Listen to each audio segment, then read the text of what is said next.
अब यहाँ पर देखें ऊपर ब्लैक स्पॉट फ़ॉन्ट यूज़ किया हुआ है और नीचे पोपेंस यूज़ किया हुआ है।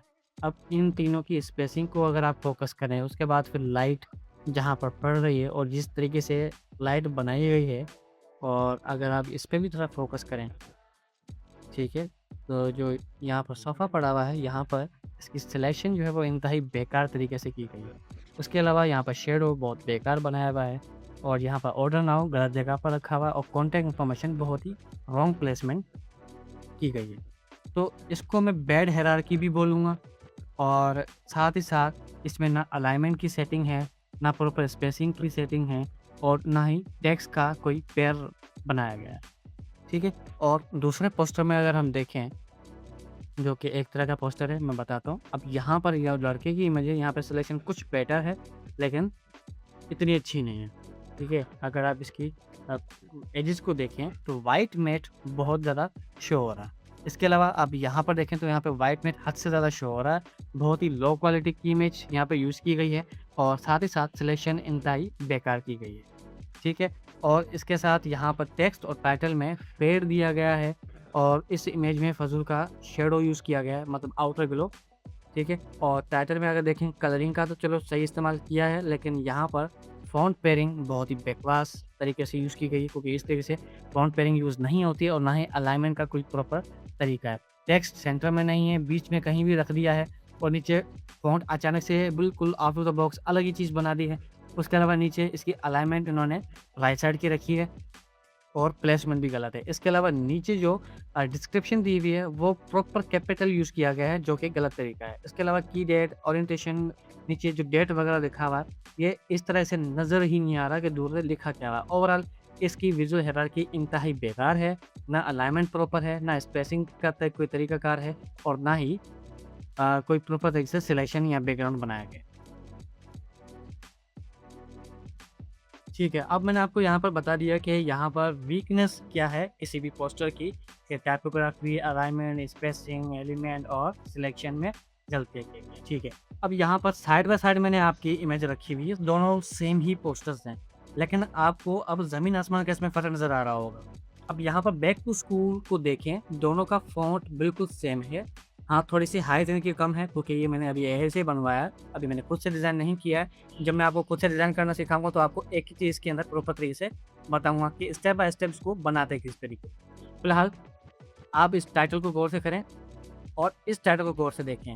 आपको ये टाइटल ज़्यादा बेहतर लग रहा है, कि आपको ये वाला टाइटल ज़्यादा बेहतर लग रहा है? दोनों की कलरिंग पे फ़ोकस करें। बैक टू व्हाइट के अंदर लिखा हुआ है स्कूल, अपना येलो के अंदर लिखा हुआ है, और अगर स्कूल को मैं व्हाइट में लिखता या बैक टू को मैं लिखता अपने येलो के अंदर, तो ये अच्छा नहीं रहता। वजह क्या है? मुझे बैक टू को हाइलाइट नहीं करना है, मुझे हाइलाइट करना है स्कूल को। ठीक है? ज़ाहिर-सी बात है, मैं कलर भी उसी को ही लगाऊँगा जो मुझे सबसे ज़्यादा हाइलाइट करना है। इसके अलावा दोनों में जब ये फ़ॉन्ट टॉल वाला यूज़ किया गया है, तो ये फ़ॉन्ट जो है ये बिल्कुल नॉर्मल यूज़ किया गया है। पॉपिंस, मोंटेसिरेट, गॉथम, इंटर जैसे फ़ॉन्ट्स को यहाँ पर इस्तेमाल किया गया है, और यहाँ पर देखो, यहाँ पर लेटर स्पेसिंग भी ऐड की गई है, और बैकग्राउंड भी ऐड किया गया है, थोड़ा-सा स्टाइल करके। ठीक है? The adventure begins. टेक्स्ट वही, लेकिन आप इस टाइटल को गौर से देखें, उस टाइटल को गौर से देखें, कितना बड़ा डिफरेंस आ रहा है। उसके बाद ये 3 लाइनें लगा दी हैं, जो कि एक ज़ाहिर कर रहा है कि यहाँ पर ये चीज़ ब्रिंग हो रही है।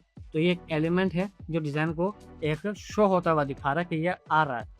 उसके अलावा इसी अलाइनमेंट को ये देखें, यहाँ पर अगर मैं आपको अच्छे से दिखा सकूँ, इसी अलाइनमेंट को बिल्कुल फ़ोकस करते हुए एक लाइन बनाई गई है येलो कलर की, जो कि ऊपर वाले सेक्शन और नीचे वाले सेक्शन को डिफरेंट कर रहा है, सेपरेट कर रहा है, और यहाँ पर प्रॉपर स्पेसिंग के साथ अगर आप स्पेसिंग भी नोट करते हुए जाएँ, बैक टू और स्कूल के दरमियान की स्पेसिंग नोट करें, स्कूल और इस एडवेंचर के पीछे का जो बैकग्राउंड है ब्लू कलर का, इसकी स्पेसिंग चेक करें, फिर इसकी स्पेसिंग चेक करें, फिर इसकी स्पेसिंग। इन दोनों की स्पेस इक्वल है, यहाँ पर स्पेस इक्वल है, उसके बाद स्कूल और सितंबर के बीच की स्पेसिंग इक्वल है।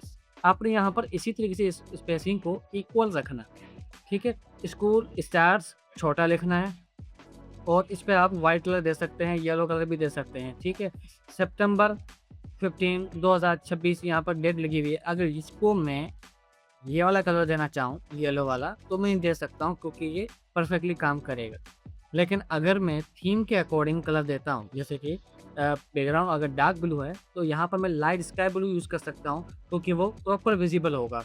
तो यहाँ पर क्या होगा, कलर कॉम्बिनेशन भी हमारा अच्छा बन रहा है कि ब्लू के ऊपर येलो, ब्लू के ऊपर वाइट, ब्लू के ऊपर लाइट स्काई ब्लू इन सियान कलर, जो कि बिल्कुल विजिबल होगा प्रॉपर तरीके से। अगर मैं आपको थोड़ा-सा एग्ज़ाम्पल यहाँ पर भी देता हुआ चलूँ, तो आपको ज़्यादा अच्छे से क्लियर चीज़ें होती जाएँगी। यहाँ पर मैं कलर दे रहा हूँ डार्क ब्लू, ठीक है? तो अगर मैं यहाँ पर एक शेप बनाता हूँ और उसका कलर रखता हूँ वाइट, अब देखो डार्क ब्लू के ऊपर वाइट कितना सा चमक के आ रहा है, ठीक है? और अगर मैं ये येलो दे दूँ वो भी चमक के आ रहा है, सियान दे दूँ वो भी चमक के आ रहा है, लेकिन इसकी जगह पर मैं अगर ये वाला कलर दूँ, क्या अच्छा लगेगा? ये बिल्कुल डल बन जाएगा ना। तो ब्लू के ऊपर अगर आप दोबारा ब्लू यूज़ करोगे तो वो यकीनन डल बनेगा। थोड़ा-सा और लाइट पे लेके आता हूँ, ये भी बकवास लग रहा है, ये भी बेकार है, ये भी बेकार है, ठीक है? डल कलर के ऊपर आप दूसरी बार जब डल कलर यूज़ करोगे तो वो आपके डिज़ाइन में कोई भी हाइलाइट नहीं करेगा, किसी भी टेक्स्ट को, किसी भी एलिमेंट को या किसी भी। तो ज़ाहिर-सी बात है, किसी डार्क के ऊपर कुछ चीज़ दिखानी है तो वो लाइट होनी चाहिए, और अगर लाइट के ऊपर कोई चीज़ दिखानी है तो वो डार्क होनी चाहिए। जैसे कि अगर मैं बैकग्राउंड ये कर देता हूँ,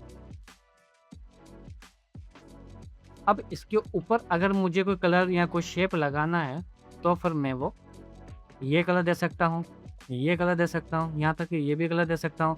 ये कलर अच्छा नहीं लगेगा इसके ऊपर, क्योंकि कंट्रास्ट बिल्कुल मैच नहीं हो रहा, ठीक है? ये कलर मैं यूज़ कर सकता हूँ, लेकिन इसका एक अच्छा वर्ज़न आता है ये वाला कलर, ये परफेक्ट मैच हो रहा है। उसके अलावा मैं ये कलर यूज़ कर सकता हूँ, ठीक है? ये कलर बहुत ज़्यादा हार्श हो जाएगा तो इसको आपने यूज़ नहीं करना है, स्मूथ कलर आपने यूज़ करने हैं।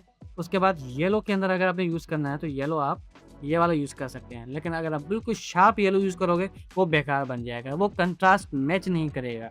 मतलब जो हद से ज़्यादा अगर आप हार्श कलर यूज़ करोगे तो वो आपको कलर ख़राब कर देगा। अब यहाँ पर कलर पिकर के अंदर अगर आप टॉप कलर यूज़ करोगे तो वो बेकार कर देगा, लेकिन अगर आप यहाँ पे स्मूथ कलर यूज़ करोगे तो वो आपके कलर कंट्रास्ट को बहुत ज़्यादा कमाल का बना देगा। तो यही कलर की एक पूरी साइकोलॉजी होती है कि आपने लाइट और डार्क कलर्स को आपस में ब्लेंड बड़े कमाल के तरीके का करना है, ठीक है? उसके बाद यहाँ पर देखो प्रॉपर स्पेसिंग के साथ किस चीज़ को हाइलाइट करना है वो यहाँ पर टॉप लेवल पे दिया गया है, और जिस चीज़ को कम हाइलाइट करना है उसको आपने छोटा तरीके से लिख दिया है, लेकिन हाइलाइट उसको भी करना है, इसलिए उसका कलर जो है वो सेकेंडरी यूज़ किया है। वाइट, येलो ये प्राइमरी कलर है। ब्लू, डार्क ब्लू जो है वो हमारा प्राइमरी कलर में शामिल होगा, लेकिन वो बैकग्राउंड के लिए यूज़ होगा। व्हाइट येलो हमारा प्राइमरी कलर है, इसलिए हमने टाइटल को दिया है, और सियान या फिर स्काई ब्लू जो है वो हमारा सेकेंडरी कलर है, इसीलिए हमने उसको बैकग्राउंड के ऊपर और यहाँ पर टेक्स्ट सेकेंडरी जो टेक्स्ट है उसके अंदर यूज़ किया है। अब यहाँ पर फिर से इन्होंने लाइन लगाई है, आप ये वाली लाइन यहाँ पर भी लगा सकते हो, और यहाँ पर डॉट डॉट लगाया हुआ है, इससे कोई इतना बड़ा फ़र्क नहीं पड़ता। लेकिन यहाँ पर डिस्क्रिप्शन देखें, ऊपर वाले टेक्स्ट देखें सारे कैपिटल हैं, नीचे वाले देखो कैपिटल नहीं है, यहाँ पर सेंटेंस केस यूज़ किया हुआ है। सेंटेंस केस का मतलब ये होता है कि कोई अगर आप डिस्क्रिप्शन लिख रहे हैं या कोई आप पैराग्राफ लिख रहे हैं, तो यहाँ पर पहला लेटर जो होगा वो कैपिटल होगा, बाकी सारे अल्फाज जो होंगे वो छोटे लेटर्स में होंगे, ठीक है? तो embark on a journey of knowledge and discovery, welcome back to school. Welcome यहाँ पर कैपिटल में लिखा हुआ है डब्ल्यूज़ का, और क्योंकि डिस्कवरी पे यहाँ पर डॉट दिया हुआ है, डॉट का मतलब होता है कि वो लाइन ख़त्म हो चुकी है। और जब डिस्क्रिप्शन आप लिखें और डॉट देकर अगर आप कोई लाइन ख़त्म करते हैं, तो आपने जो उसके बाद वाला वर्ड शुरू करना है वो कैपिटल वर्ड से शुरू करना है, मतलब कैपिटल लेटर आपने यूज़ करना है, ठीक है?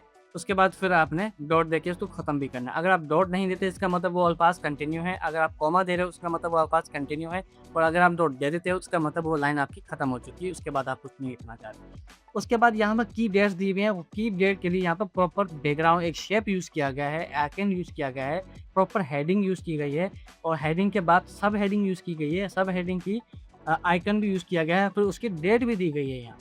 तो ये एक प्रॉपर मेथड होता है, प्रॉपर कॉन्सेप्ट होता है। जब भी आप कुछ इस तरह की चीज़ बनाएँ, ठीक है? तो वो आपने नोटपैड पे पूरा टाइप करना है कि भाई मुझे टाइटल इस तरह का देना है, सबटाइटल मुझे इस तरह का देना है, उसके बाद डेट जो है मुझे इस तरह की देनी है, उसके बाद डिस्क्रिप्शन मुझे ये लिखनी है।